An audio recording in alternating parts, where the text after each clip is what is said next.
save more, sir. Lumulusot sila sa maraming lusutan, sir, attorney sa amin eh. Pwede ka lumusot ng Ateneo, lusot ka ng Kalayaan, Saviorville. So, tawiran, sir, yung lugar namin, tapos marami ng restaurant. Ang takot ko, sir, minsan may mga nasasagasa ang aso. Ayoko naman sa aming tao ang masagasaan. Marami po kaming tumatawid doon, sir, na katulad ng PWD and senior citizen. Sana po mapagbigyan naman, sir.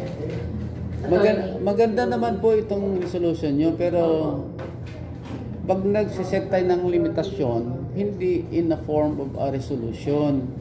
Kasi parang nire-regulate mo na siya eh. Yes, sir. So, resolution is not applicable. Dapat ordinansa po ang mangyayari po rito. Okay, no? And then po, yung sinasabi niyong ordinansa na SP 2439, yes, tingnan rin niyo po doon kasi yun ang pinagbasehan niyo eh. Yes, sir. Meron ho bang penalty doon? Meron bang siniset na limitation ng speed at saka yung noise? Yun. Actually, sir, matagal na palang merong ordinansa na ganito since ginawa po ang Maginhawa Art and Food Hub. Hindi lang po, sir, na-i-implement. Yun nga po. Opo. Oh, tsaka nagtaka ako sa whereas barangay secretary, the same ang number pero magkaiba yung year. Ano ba yun talaga dito? 2015 yung isa, 2017 yung isa.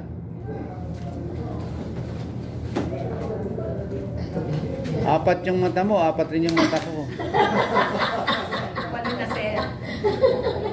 So, paano nangyari yun?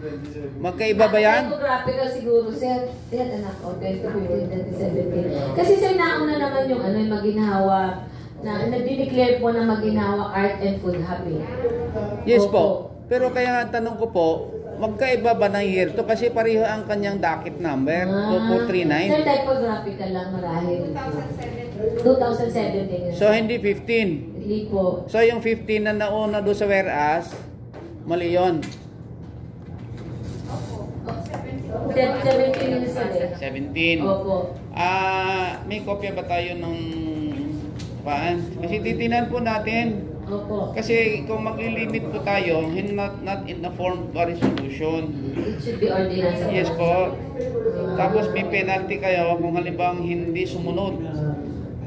So lalagyan namin ng penalty na lang, sir. Oh, kaso nga lang kailangan i-convert mo to an ordinance. Ordinance. Barangay ordinance po. Okay. Pero kailangan mag-jive siya, consistent siya doon sa ordinansang ginawa ng city. Opo.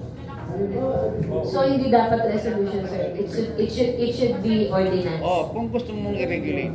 Opo, sir. So gusto ko po, sir. So palitan ko na lang attorney. So i-convert mo na to. Convert na lang to ordinance. Ordinance, attorney. Okay, for the meantime, i-defer natin, then giving you time to convert this one. Sige, No, submit mo na lang sec. Opo. Ha?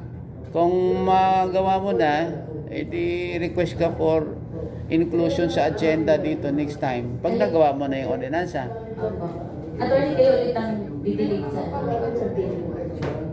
Sir, kasi public consultation pa yan. Tatawag pa ako ng public consultation. Oo nga, kasi marami apektado rito eh. Nagawa niyo po ba yan?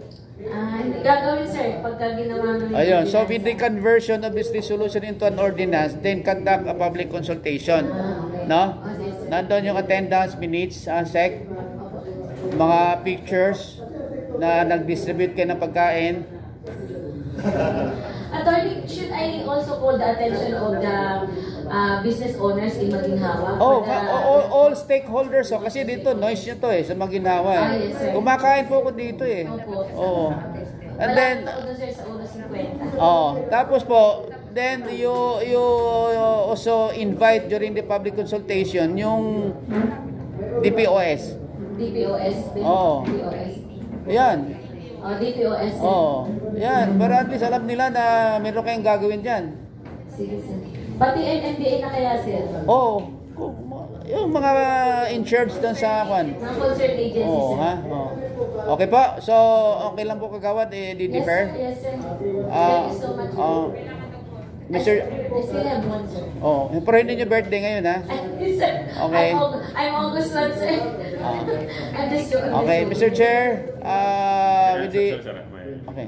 Ma'am, Attorney. alam niyo po ba kung anong classification ng Maginhawa Street? Actually, City sir, Road ba yan? O...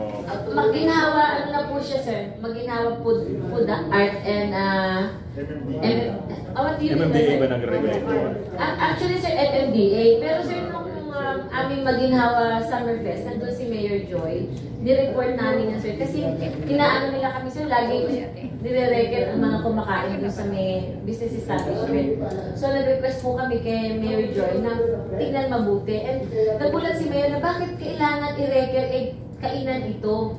So, pero medyo nairitas po si Mayor that time na hindi dapat i-record kasi nga, food hub.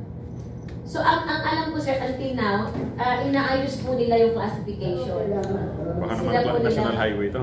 Hindi, Kasi- sir, hindi, sir. Hindi naman. Kaya ma'am, base po doon sa Ordinary City kasi tourism district siya eh. Opo, Kaya opo. titingnan nyo po doon kung ano ang mga bawal doon Yes, sir. o ano ba yung mapwede rin doon sa Opo. area na yan. Kasi nga, dito laging nagkakandak ng parang festival eh, ng Opo. mga, Yes, sir. di ba? Oo. Maginhawa Food Fest, sir. Oo, oo. Opo. Kaya baka Nandun po mga yan, sa- institutionalized na ba siya or Opo. commercial? Ano classification Sir, yung pag... ginawa na, sir, Maginhawa Food Community. Ayun. Kaya po, at saka, sir, may ordinance po yan. Yan. Mula nung ginawa kong Maginhawa. Kaya nagulat po si Mayor Joy nung nandun siya sa amin na kasi nagsumbong kami. Kasi ang dami pong business establishment, sir. Ang nagko-complain na minsan nagsasara. Siyempre, sir, pag nagsara naman ng mga business establishment, apektado naman. Siyempre, business yun. Sayang din naman yun. Papasok sa kaba namin. Natatakot yung ibang kumakain na attorney. Sir, nakumain naman kayo. Hindi ba nakita? Oo. Ang lapad naman ng kalsada. Kahit nga kaliwat kanan, pwedeng mag-park. Ewan ko dito sa MMDA, sir, bakit? Always, ginawa nilang mabuhay lane. Ang tanong namin, did they coordinate with the city para gawin nila kaming mabuhay lane? Yung Maginhawa Street kasi po, mahaba po yan eh. Hindi Opo. lang isang barangay ang Yes, sir. sakop niyan eh. Teachers Village, Oo. UP Village, Kaya and dapat Katuna. nagkakasundo kayo ron eh. Yes, sir. No? Sir, pero kasi, sir, paglagpas mo, sir, ng Bayantel, kumikitid po ang Maginhawa. Kami po ang pinakamalapad. Paglagpas mo, sir, ng Bayantel, pagbaba, Opo, opo. mas malapad po ang si Katuna side. Compare sa side po ng Teachers and UP Village. Sige po. Opo. Okay, pag-aralan niyo ulit na. Okay. Tapos na po. Okay, thank you. Thank you po. Thank you po, kagawad. Thank you po. Okay. Next Ni time.